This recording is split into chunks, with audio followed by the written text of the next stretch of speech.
Today we are taking the few example on the basis of the Nainsert equation, then we are evaluate the values of the E shell. Clear, अपन E cell value को evaluate करेंगे और few क्या करेंगे, अपन कुछ नैनसेट equation के ऊपर क्या कुछ न्यूमेरिकल्स सॉल्व करने का ट्राई करते हैं। आई होप कि वो न्यूमेरिकल्स आपको बहुत अच्छे से समझ में आएंगे और वो सारे न्यूमेरिकल आपके एग्जाम में कई बार पूछे जाते हैं। क्लियर, जैसे फॉर एग्जांपल कोई आपका सेल इक्वेशन आपके पास गिवन है, सपोज मैं यहाँ सेल इक्वेशन लिखता हूँ एग्जांपल, कोई भी जिंक आपके पास है, जिंक जो चेंज हो रहा है किसकी फॉर्म में, Zn+2 की फॉर्म में आपका चेंज हो रहा है। क्लियर, देन इसके साथ आपने क्या कंसीडर कर दिया, जिंक के साथ आपने क्या कंसीडर किया, Ag का प्लस का आपका सॉल्यूशन है Zn+2 and Ag+2 and Ag। Clear, ये आपका स्टैंडर्ड सेल इक्वेशन आ गया, आपका सेल की इक्वेशन दे दी और इस गिवन सेल इक्वेशन के अंदर आपको क्या गिवन है आपके पास, इसके अंदर कंसंट्रेशन भी दे रखी है। सपोज इसके अंदर कंसंट्रेशन मैं यहाँ पे कंसीडर कर लूँ, यहाँ Zn+2 की जो कंसंट्रेशन मेरे पास गिवन है वो Zn+2 की जो कंसंट्रेशन है वो कितनी है, n/10 की कंसंट्रेशन है। और मेरे पास जो कंसंट्रेशन ऑफ द Ag+2 की जो कंसंट्रेशन Ag+1 की फॉर्म में होता है, Ag किसकी फॉर्म में होता है, Silver+1 की फॉर्म में होता है, और सिल्वर की जो कंसंट्रेशन है वो आपके पास कितने हैं, 1/100 n/100। क्लियर, देन आपके पास किस में चेंज हो रहा है, ये Ag की फॉर्म में चेंज हो रहा है। क्लियर, और इसके लिए आपके पास स्टैंडर्ड इलेक्ट्रोमोटिव फोर्स में short E cell E not cell की वैल्यू आपके पास दे दी कितनी, 1 वोल्ट आपके पास गिवन है। देन आपको फाइंड करना है, क्या फाइंड आउट करनी है, किसकी वैल्यू फाइंड आउट करनी है, आपको वैल्यू फाइंड आउट करनी है किसकी, ई सेल की वैल्यू फाइंड आउट करनी है, किसकी वैल्यू फाइंड आउट करनी है, ई सेल की वैल्यू। क्लियर, ये गिवन प्रॉब्लम देखते ही अब आपको इसको सॉल्व करना है कि हम सबसे पहले कैसे इस चीज को सॉल्व आउट कर सकते हैं। क्लियर, आपको इसको सॉल्व करने के लिए आपके पास इक्वेशन, आप एनोडिक लो चाहे प्रोडक्ट वाली कोई भी इक्वेशन लो, इस इक्वेशन को देखते ही आपके पास सबसे पहले क्या कैलकुलेशन, ई सेल की वैल्यू आपके पास गिवन है, ई नॉट सेल की वैल्यू आपके पास क्या है, गिवन है। क्लियर, 2.30 है, ये प्रोडक्ट है, रिएक्टेंट है, सब कुछ है आपके पास। तो आपके पास किसकी वैल्यू नहीं है, एन की वैल्यू, कितने नंबर ऑफ इलेक्ट्रॉन ट्रांसफर हो रहे हैं, तो एन की वैल्यू आपके पास नहीं गिवन है। तो फर्स्ट ऑफ ऑल हम क्या करेंगे, एन की वैल्यू को फाइंड आउट करेंगे, किसकी वैल्यू को फाइंड आउट करेंगे, एन की वैल्यू। और आपको पता है एन की वैल्यू को फाइंड आउट करने के लिए आपको क्या लिखना पड़ेगा, first of all net cell equation. और नेट सेल इक्वेशन में आपको चेक करना है कि आपका इलेक्ट्रॉन का जो ट्रांजिशन जो हो रहा है वो इक्वल हो रहा है या नहीं है। अगर वो इक्वल नहीं हो रहा है तो अपन उसको क्या करते हैं, उसको किसी भी नंबर से मल्टीप्लाई करके उन इलेक्ट्रॉन को इक्वल करते हैं, देन उनको ऐड करके अपन स्टैंडर्ड सेल इक्वेशन लिखते हैं, जिसको अपन नेट सेल इक्वेशन कहते हैं। Now we are write the net cell equation of the given problems. First of all solution में आप नेट सेल इक्वेशन लिखेंगे अपन। Zn जो है आपका चेंज हो रहा है किसकी फॉर्म में, Zn+2 की फॉर्म में चेंज हो रहा है, प्लस क्या आपके पास 2 इलेक्ट्रॉन्स आपके पास है। क्लियर, देन आपके पास क्या है, Ag जो है आपके पास, सिल्वर जो Ag+ की फॉर्म में है वो प्लस कर रहा है, 1 इलेक्ट्रॉन को गेन कर रहा है और चेंज हो रहा है किसकी फॉर्म में, Ag की फॉर्म में। इस गिवन प्रॉब्लम्स को देखते ही आपके माइंड में क्लिक हो रहा है, यहाँ 2 इलेक्ट्रॉन्स है और यहाँ 1 इलेक्ट्रॉन है, सर यहाँ ये रिएक्शंस क्या है, बैलेंस फॉर्म में आपके पास नहीं है। और जब इस कंडीशन में आपके पास इक्वेशन आ जाती है तो हम इनको कैसे सॉर्ट आउट करते हैं, तो इसको किस टाइप से सॉल्व आउट करोगे, तो फर्स्ट ऑफ ऑल इसको आप क्या कर लो, 1 से मल्टीप्लाई कर लो और इसको 2 से मल्टीप्लाई कर लो, इक्वल हो जाएंगे। और इलेक्ट्रॉन से इलेक्ट्रॉन कौन होगा, तो आपका नेट सेल इक्वेशन जो आएगा Zn+2Ag+, क्या है आपके पास 2Ag+, चेंज इन किसकी फॉर्म में चेंज हो रहा है, Zn+2 की फॉर्म में चेंज हो रहा है, n+2 इलेक्ट्रॉन 2Ag की फॉर्म में। Clear, it is the net cell equations. अब यहाँ नेट सेल इक्वेशंस को देखते ही आपके माइंड में आ रहा है, सर यहाँ Zn+2 की फॉर्म में चेंज हो रहा है, Ag भी किसकी फॉर्म में, +2 की फॉर्म, 2 इलेक्ट्रॉन का ट्रांजिशन हो रहा है। और जब 2 इलेक्ट्रॉन का ट्रांजिशन होता है तो आपका माइंड में सीधा सा क्लिक हो गया, सर n की वैल्यू तो क्या होगी, 2 होगी मेरे पास, क्या होगी n की वैल्यू 2। जब आपके पास n की वैल्यू आ गई तो हम स्टैंडर्ड इक्वेशन को लेके सॉल्व करेंगे इस वैल्यूज को। अब एक बात और माइंड में रखना कि हम जब भी इस इक्वेशन को सॉल्व करेंगे तो आपके पास किसकी, आयंस की फॉर्म में जो कंसंट्रेशन जो है उसी को अपने को टेक करना है। यहाँ पे Zn से कोई रोल नहीं है और Ag के साथ कोई रोल नहीं है, जो आयंस की फॉर्म में होता है उसी को ही अपन नर्स इक्वेशन के अंदर क्या करते हैं, कंसिडर करते हैं। क्लियर, तो सिंपल सा इसका जो इक्वेशन अपन जो इक्वेशन आप कंसिडर करोगे, जो स्टैंडर्ड नर्स इक्वेशन है आपके पास, मैं इसको कंसिडर करता हूँ क्या, ई सेल बराबर ई नॉट सेल माइनस 0. मैं यहाँ पे ये जो वैल्यू 0.0591 है अगर मैं इस वैल्यू को 0.06 ले लूँ तो न्यूमेरिकली सॉल्व करना इजी हो जाएगा, तो आपका सॉल्यूशन बहुत इजी वे में आ जाता है। तो अपने उस वैल्यू को लेके भी अपन सॉल्व कर सकते हैं और एग्जाम के अंदर नियर इक्वल सॉल्यूशन आता है। तो ज़्यादा घबराने की जरूरत नहीं है। मैं यहाँ पे 0.06 अपॉन क्या ले रहा हूँ, नंबर ऑफ n कितना है आपके पास, n की वैल्यू कितनी है 2 log base 10 concentration of the product. Product कितना है आपके पास, प्रोडक्ट के अंदर कौन चेंज हो रहा है, Zn+2 चेंज हो रहा है। कौन चेंज हो रहा है, Zn+2। तो यहाँ आप लिखोगे concentration of the zinc Zn+2 upon concentration of the reactant. Reactant आपके पास क्या है, Ag है। क्लियर, आपको पता है जब भी कंसंट्रेशन की पावर के मल्टीप्लिकेशन की फॉर्म में जो भी टर्म्स होता है वो किस फॉर्म में जाता है आपके पास, पावर की फॉर्म में जाता है। बेसिक कॉन्सेप्ट आपको पता है, नहीं पता है तो आप हमेशा ध्यान रखना, जो भी चीज आगे मल्टीप्लाई में होगा जब भी उसका कंसंट्रेशन फॉर्म में लिखेंगे तो उसके अंदर पावर कहाँ जाएगा, उसके ब्रैकेट्स के ऊपर वाले पार्ट में जाएगा। क्लियर, तो now we are solving this problems. Clear, अब कंसंट्रेशन इसकी वैल्यू को पुट करो तो ई सेल बराबर ई नॉट सेल की वैल्यू आपके पास गिवन है, कितनी गिवन है 1 वोल्ट। कितना गिवन है क्वेश्चन के अंदर आपको 1 वोल्ट माइनस, इसको इससे डिवाइड करेंगे कितना आएगा 0.03 into log base 10 concentration of the Zn+2। Zn+2 की कंसंट्रेशन कितनी गिवन बाय है आपके पास 1/10, इस means what 10 to the power -1 upon यहाँ जो कंसंट्रेशन कितनी गिवन है आपके पास 100, it means what 10 to the power -2 then power 2। Clear, अब आपके पास ई सेल की जो वैल्यू आ रही, E cell equals to 1 minus 0.03 log base 10। अब ये पावर क्या होगी 4 और 1, 4 में से 1 सब्ट्रैक्ट करोगे क्या आएगा 3 और माइनस का 3 ऊपर जाएगा तो किसकी फॉर्म में आएगा 10 टू द पावर +3 की फॉर्म में आएगा। तो यहाँ कंसंट्रेशन आ गई 10 टू द पावर 3 की कंसंट्रेशन आ रही है। अब ये जो 3 कहाँ जाएगा, आगे मल्टीप्लाई में आएगा और इससे मल्टीप्लाई कर लोगे तो नेट सेल इक्वेशन जो आ रही है, ई सेल की जो वैल्यू आ रही है 1 माइनस 0.03 इंटू 3 और log base 10 की वैल्यू कितनी हो जाती है 1। इसको इससे मल्टीप्लाई करोगे तो E cell equals to 1 minus 0.09, तो इसे इसको मल्टीप्लाई करेंगे कितना आएगा 1 माइनस 0.09। और जब भी 1 माइनस 0.09 ये किसकी फॉर्म में है आपके पास, वोल्ट की फॉर्म में। जो नेट वैल्यू आपके पास आएगी ई सेल की, it is the what 0.01 volt. Clear, is the value of the E cell. Clear, आया समझ में कि नैनसर्ट इक्वेशन को यूज करके हम ई सेल की वैल्यू को कैसे इवेलुएट कर सकते हैं। क्लियर, इसको अच्छे से राइट डाउन कर लीजिए आप। और बहुत ही इजीएस्ट कॉन्सेप्ट है आपके पास जो कि नैनसर्ट इक्वेशंस को यूज करके न्यूमेरिकल सॉल्व किया जाए। चलिए, अगर मैं अब नेक्स्ट एग्जांपल कंसीडर करूं इसी के ऊपर कि नैनसर्ट इक्वेशन का तो अपन ने सॉल्व कर लिया, एक फर्दर एक अनदर एग्जांपल कंसीडर करूं नेट सेल इक्वेशन के ऊपर ही, वो भी एग्जांपल्स है।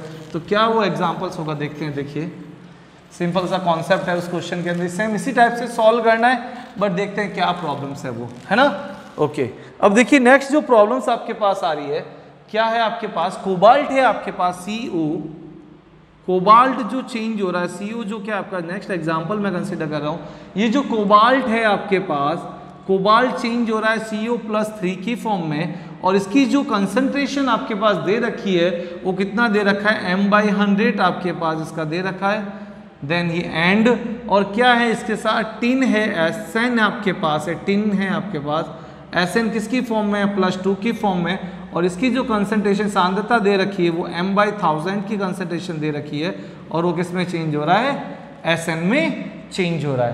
क्लियर, और इस क्वेश्चन के अंदर आपको जो गिवन डाटा है वो किसकी वैल्यू दे रखी है, ई सेल की वैल्यू आपके पास गिवन, अगेन ई सेल की वैल्यू, ई नॉट सेल की वैल्यू गिवन है आपके पास, जो कितना गिवन है 1 वोल्ट के बराबर गिवन है। और सेम आपको फाइंड आउट करने को कह रहा है क्वेश्चन, क्या फाइंड द वैल्यू ऑफ, किसकी वैल्यू फाइंड करनी है, ई सेल की वैल्यू आपको इवेलुएट करनी है। क्लियर, अब इस क्वेश्चन के अंदर ई सेल की वैल्यू को आपको इवेलुएट करना है तो आप कैसे इवेलुएट करोगे। फर्स्ट ऑफ ऑल आपका माइंड क्लियर है आपको, फर्स्ट ऑफ ऑल हम क्या करेंगे, इसकी नेट सेल इक्वेशन फाइंड करेंगे जिससे क्या वैल्यू आएगी, n की वैल्यू आएगी। चलिए, चलो कोबाल्ट है आपके पास, चेंज हो रहा है किसके अंदर CO+3 की फॉर्म में और इसके पास क्या है +3 इलेक्ट्रॉन्स। क्लियर, और देन आपके पास क्या है SN आपके पास है, टिन +2 से 2 इलेक्ट्रॉन को गेन करेगा तो चेंज हो रहा है किसके अंदर Sn की फॉर्म में। क्लियर। अब इस गिवन के अंदर आपका नंबर ऑफ इलेक्ट्रॉन बैलेंस नहीं है, तो इसको आप किससे मल्टीप्लाई करोगे 2 से, और इसको आप किससे मल्टीप्लाई करोगे 3 से। तो इलेक्ट्रॉन से इलेक्ट्रॉन क्या हो गया, गॉन हो गया। तो फर्स्ट ऑफ ऑल आप लिखोगे 2 cobalt Cu plus 3Sn plus 2 change in 2 mole of CO, 2 mole of CO plus 3 mole of Sn। अब यहाँ से आपको देखते ही आपको क्लियर हो गया है कि यहाँ पर कितने नंबर ऑफ इलेक्ट्रॉन का ट्रांजिशन हो रहा है। यहाँ जो नंबर ऑफ इलेक्ट्रॉन का जो ट्रांजिशन हो रहा है 3 2 सा कितने इलेक्ट्रॉन का ट्रांजिशन हो रहा है, 6 इलेक्ट्रॉन का। तो यहाँ से n की वैल्यू कितनी आ गई आपके पास, 6 आ गई। अब ये 6 वैल्यू आपके पास आ गई, तो अपन सीधा सा क्या लिखेंगे, नेट सेल जो आपका नेंसर्ट इक्वेशन है क्या है आपके पास, E cell equals to E not cell minus 0.06 upon n। Again क्या आएगा आपके पास, लॉग ऑफ प्रोडक्ट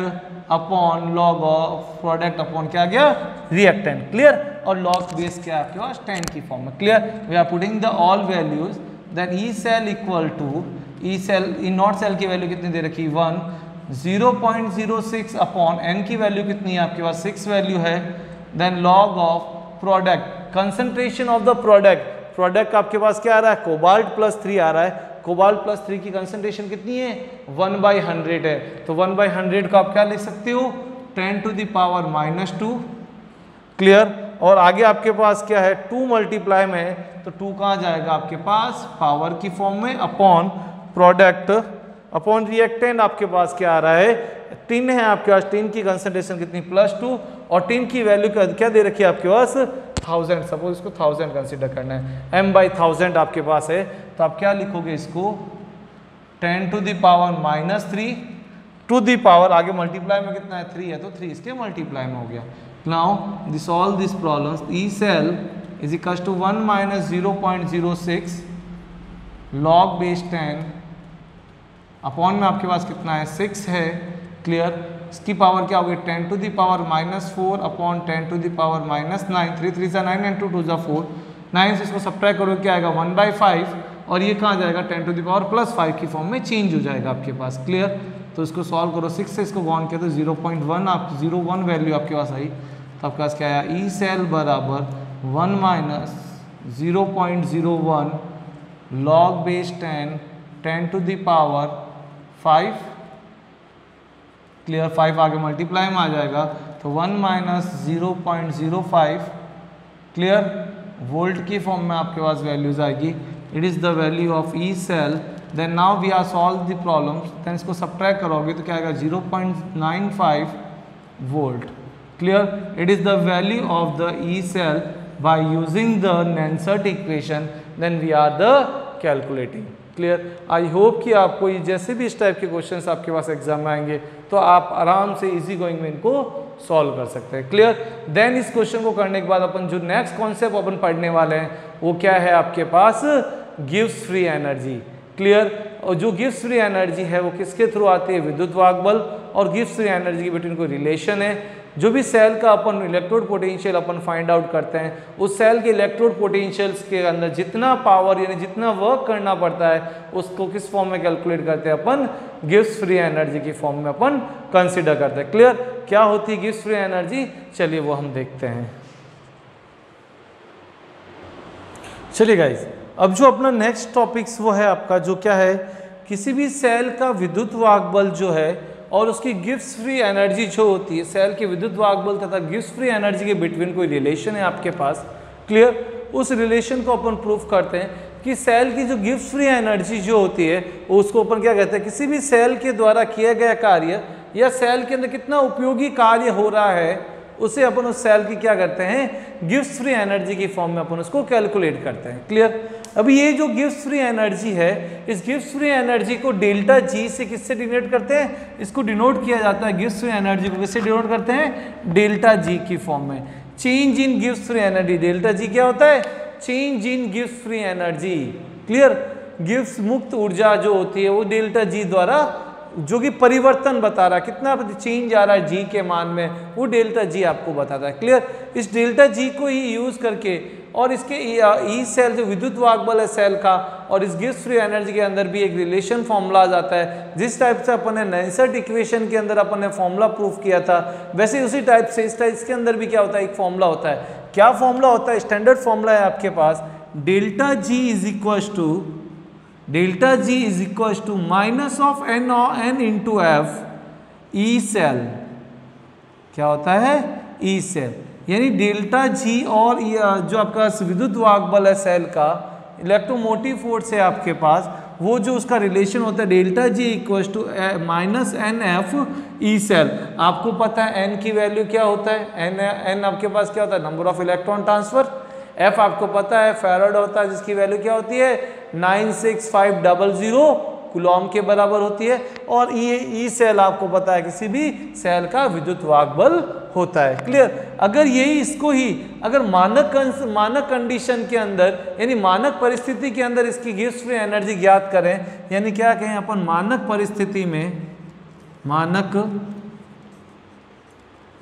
परिस्थिति में अगर किसी भी सेल का Gibbs free energy find out करना है तो हम उसको लिखते हैं डेल्टा जी नॉट बराबर minus of N F E not cell E cell. Clear? ये आपका जो गिब्स फ्री एनर्जी आई ये किस फॉर्म में आपके पास आ गई? Delta G not minus N F E not cell आपके पास आ गया।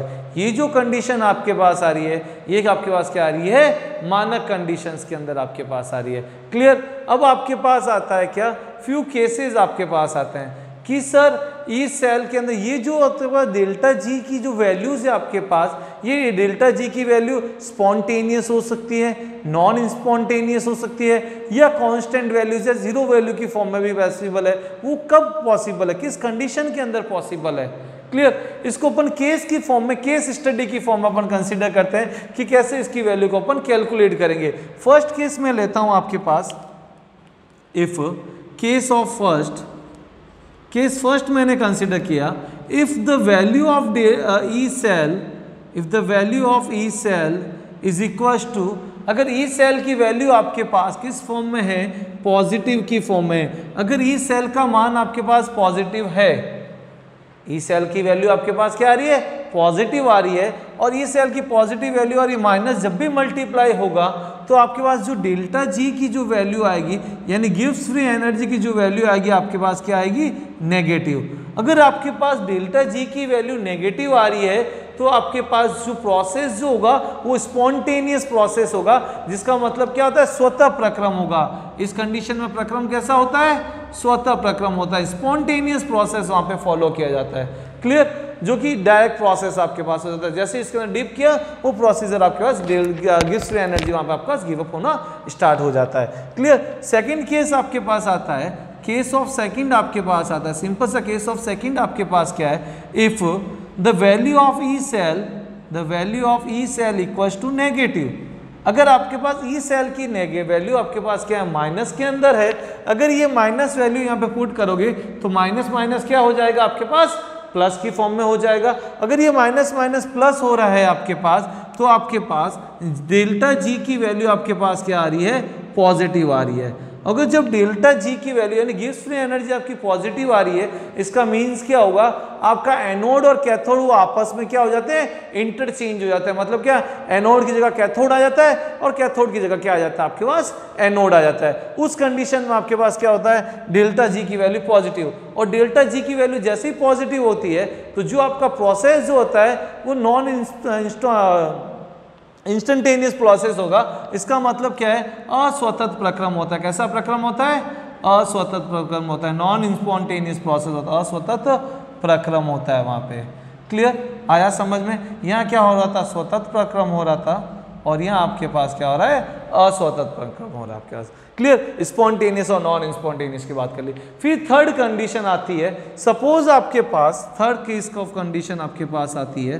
क्या कंडीशन आती है कि इफ ई सेल की वैल्यू जब आपके पास, if the value of the E cell become 0 volt, अगर ई सेल की वैल्यू आपके पास 0 वोल्ट की फॉर्म में आ रहा है तो टोटल जो वैल्यूज होगी, 0 किससे मल्टीप्लाई होगा? माइनस एन एफ से मल्टीप्लाई करोगे तो ओवरऑल गिब्स फ्री एनर्जी की वैल्यू भी क्या हो रही है आपके पास? क्या आ रही है? जीरो वैल्यू आ रही है। और जब गिव्स फ्री एनर्जी की वैल्यू भी क्या आ रही है, जीरो वैल्यू आपके पास आ रही है, तो उस कंडीशन में क्या आएगा आपके पास, कांस्टेंट टर्म आएगा आपके पास, ना तो आपका स्पॉन्टेनियस होगा ना ही नॉन स्पॉन्टेनियस प्रोसेस होगा। तो उस कंडीशन आपके पास कैसा होगा, कांस्टेंट प्रोसेस होगा। तो इस कंडीशन में ये क्या आएगा आपके पास, साम्य अवस्था आएगी। कैसी अवस्था आएगी, साम्य अवस्था। क्लियर। ये जो साम्य अवस्था आपके पास आ रही है आपके पास, जो कि आपके पास किसको डिक्टेट करिए, जो कि डेल्टा जो भी आपके पास गिव्स फ्री एनर्जी जो है आपके पास, वो किसको शो कर रहा है, जीरो वैल्यू की फॉर्म में शो कर रहा है। क्लियर। आई होप कि आपको ये जो प्रॉब्लम्स है, ये जो गिव्स फ्री एनर्जी का कॉन्सेप्ट है वो आपको अच्छे से समझ में आ गया। क्लियर। अब मैं इसी के ऊपर एक न्यूमेरिकल क्वेश्चन कंसीडर करता हूं। उस न्यूमेरिकल क्वेश्चन के थ्रू अपन सॉल्व आउट करने की ट्राई करते हैं कि क्या हम गिव्स फ्री एनर्जी को कैलकुलेट कर सकते हैं क्या किसी सेल के लिए। तो अगर किसी सेल के लिए गिव्स फ्री एनर्जी आपको कैलकुलेट करना है तो आपको क्या चीज़ चाहिए, फर्स्ट ऑफ ऑल इस फॉर्मूले के अंदर देख के आपको चाहिए हो रहा है कि सर हमें ई सेल की वैल्यू गिवन हो और हमारे पास क्या वैल्यू गिवन हो, नंबर ऑफ इलेक्ट्रॉन कितने ट्रांसफर हो रहे हैं। अगर ये चीज़ आपको फाइंड आउट है तो आप इजी गोइंग में आप इसको सॉर्ट आउट कर सकते हैं। जैसे मैंने कंसिडर किया, कोई एग्जाम्पल कंसिडर किया, जिंक है मेरे पास, चेंज हो रहा है किसके अंदर, Zn+2 की फॉर्म में चेंज हो रहा है। क्लियर। एक सेल रिएक्शन लिख रहा हूं और यहाँ आपके पास क्या आ रहा है, Ag+ और ये चेंज हो रहा है किसके अंदर, Ag के अंदर चेंज हो रहा है। और आपके पास के अंदर ई सेल की जो वैल्यूज मैंने आपको गिवन है वो कितनी गिवन है, 1 वोल्ट के बराबर गिवन है। अगर ई सेल की वैल्यू आपके पास 1 वोल्ट के इक्वल है तो आपको फाइंड आउट करने को बोल रहा है क्या, find the value of the gives free energy, means what, delta G की वैल्यू आपको फाइंड आउट करनी है। क्लियर। अगर इस क्वेश्चन को देखते ही आपके माइंड में आएगा सर हमें फर्स्ट ऑफ ऑल इसका इक्वेशन का फॉर्मूला क्या होता है, delta G is equal to minus of N F E cell. Clear. Minus of N F E cell आपके पास आ रहा है तो इसको देखते ही आपके माइंड में आएगा सर हमें एन की वैल्यू कैलकुलेट करनी है। और एन की वैल्यू किससे कैलकुलेट करते हैं अपन, सेल जो गिवन सेल दिया हुआ है, सेल इक्वेशन जो दी हुई है उससे अपन। अब आपके पास गिवन सेल इक्वेशन जो आपका सेल बना रहा है, अब आपको चेक करो कि सर ये तो सेट नंबर ऑफ इलेक्ट्रॉन नहीं पता चल रहा है हमें इसको देखते हुए। तो फर्स्ट ऑफ ऑल आपको क्या लिखना है, cell equation, net cell equation लिखनी है। तो कैसे लिखोगे, जिंक आपका चेंज हो रहा है किसकी फॉर्म में, Zn+2 की फॉर्म में और +2 इलेक्ट्रॉन आपके पास आ रहा है। क्लियर। और देन आपके पास क्या है, सिल्वर है Ag+ की फॉर्म में और 1 इलेक्ट्रॉन को गेन कर रहा है आपके पास Ag किस फॉर्म में, +1 की फॉर्म में, और +1 इलेक्ट्रॉन को गेन करके Ag किसकी फॉर्म में चेंज हो रहा है, Ag की फॉर्म में चेंज हो रहा है। इस क्वेश्चन को देखते ही आपके पास number of electron balance form में आपके पास नहीं है, तो इसको बैलेंस करने के लिए आप किससे मल्टीप्लाई करोगे, 2 से मल्टीप्लाई करोगे। जैसे प्रीवियस कोई एग्जांपल लिया था उसमें किया था, वैसे इसको भी लिखना है। तो Zn+2Ag+ गिव्स Zn+2 + 2Ag। इसको नेट सेल इक्वेशन को देखते ही आपके माइंड में क्लियर हो गया sir we are calculating the value of N, N means what, the number of transfer of electron. यहाँ से एन की वैल्यू आपके पास कितनी आ गई, 2 आ गई। अब आपके पास एन की वैल्यू आपके पास आ गई तो इस वैल्यू के अंदर पुट करो, एफ की वैल्यू आपके पास है, ई की वैल्यू आपके पास, अपन डायरेक्ट क्या निकाल सकते हैं, गिव्स फ्री एनर्जी को कैलकुलेट कर सकते हैं। क्लियर। तो गिव्स फ्री एनर्जी अपन इसका कैलकुलेट करेंगे। चलो कैसे कैलकुलेट करोगे आप, delta G is equal to minus N, N की वैल्यू कितनी है आपके पास 2 इंटू एफ, एफ की वैल्यू कितनी है आपके पास 96500 into E cell, E cell की वैल्यू क्या गिवन है आपको 1 वोल्ट आपको गिवन है, कितनी गिवन है 1 वोल्ट गिवन है। क्लियर। तो delta G is equal to minus 1 को 2 से मल्टीप्लाई किया, नो चेंज आ रही है, कोई चेंज आपके पास नहीं आएगा। तो जब भी अपन इसको इससे मल्टीप्लाई करेंगे तो क्या वैल्यू आएगी, देखो 0 0 एज इट इज, 5 2 ज़ा 10, पावर 1 13, पावर 1 9 2 ज़ा 18 एंड 1 19। क्लियर। और ये जो यूनिट आएगी क्या आएगी आपके पास, जूल की फॉर्म में आएगी। अगर डेल्टा जी की वैल्यू आपका जूल की फॉर्म में कैलकुलेट करना है तो यहाँ पे वैल्यू क्या आ रही है, माइनस क्या वैल्यू आ रही है, -193000। अगर इसी वैल्यू को किलो जूल की फॉर्म में अगर आपको आंसर पूछता है तो 1000 से डिवाइड कर लो, तो सिंपल सा delta G is equal to -193 kilo joule. I hope आपको बहुत अच्छे से ये न्यूमेरिकल समझ में आ गया। क्लियर है ना बॉस, क्लियर है ना दोस्तों, कि किस टाइप से इस सॉल्यूशन को अपन सॉल्व कर सकते हैं। क्लियर। एक और एग्जांपल कंसीडर करें इसी गिव्स फ्री एनर्जी के ऊपर। चलिए क्या है वो एग्जांपल देखिए। चलिए मैं अभी कंसीडर कर रहा हूं, क्या कंसीडर कर रहा हूं, फॉर एग्जांपल एक डेनियल सेल कंसीडर कर रहा हूं। क्या कर रहा हूं, एक डेनियल सेल, एक डेनियल सेल है आपके पास। उस डेनियल सेल के लिए आपको क्या करना है, डेनियल सेल के लिए डेल्टा जी का मान ज्ञात करो, ज्ञात करो। Clear. Calculate the values of the delta G using the Daniell cell. और जब भी डेनियल सेल आपके पास माइंड में आता है तो क्वेश्चन के अंदर आपके पास वैल्यू नहीं दे रखी है ई सेल की, तब भी आपको याद रखना है कि डेनियल सेल के लिए आपके पास जो ई सेल की जो वैल्यू होती है वो कितनी होती है, 1.1 वोल्ट के बराबर होती है। आया समझ में। डेनियल सेल होता है कि आपको पता है Zn चेंज होता है किसके अंदर, Zn+2 की फॉर्म में। क्लियर। और आपके पास क्या आता है, कॉपर +2 चेंज होता है किसकी फॉर्म में, कॉपर की फॉर्म में। क्लियर। याद है ना आपको डेनियल सेल, प्रीवियस लेक्चर्स के अंदर अपन डिस्कशन कर चुके हैं। तो इसके लिए डायरेक्ट वैल्यूज आप कैलकुलेट कर लो। तो आपको पता है डेनियल सेल के अंदर कितने इलेक्ट्रॉन का ट्रांजिशन होता है, n की वैल्यू डेनियल सेल के लिए कितनी होगी, 2 होगी। Then we are calculate the values. Delta G is equals to, delta G equals to E cell, sorry delta G equals to minus of NF E cell. Clear.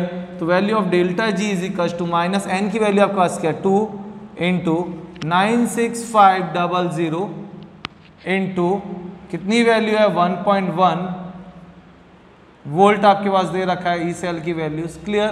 Point remove करोगे तो upon में कितना आएगा, 10। 10 से 10 आपका क्या हुआ, gone हुआ। The value of delta G is equal to -2 into 11 2 कितना आया, 22 इंटू 96500।